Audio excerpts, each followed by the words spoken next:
સુરત શહેરના ઉધના મગદલ્લા રોડ પરથી 18 વર્ષીય પ્રિન્સ પટેલ KTM બાઇક લઈને પસાર થઈ રહ્યો હતો। તે સમય દરમિયાન અચાનક તેનો બાઇક પરનો કાબુ ન રહેતા પ્રિન્સ બાઇક પરથી ફંગોળાઈ ગયો હતો અને ગંભીર ઇજાના પગલે કરુણ મોતને ભેટ્યો હતો।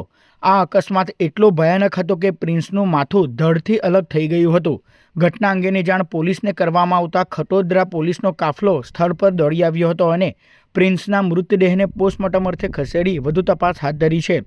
પ્રિન્સ યુટ્યુબ બ્લોગર હોવાનું પણ જાણવા મળ્યું છે અને પ્રિન્સનો KTM બાઇકના સ્ટીયરિંગ પરનો કાબુ ન રહેતા ગોઝારો અકસ્માત સર્જાયો હોવાનું સૂત્રો જણાવી રહ્યા છે। ભાઈ આવ્યો સ્પીડમાં, મેં ડિવાઈડરથી ઠોકાઈ ગયો, પછી એની ગાડી એટલી ચાલતી નહીં, અમે લોકો પણ ગભરાઈ ગયા।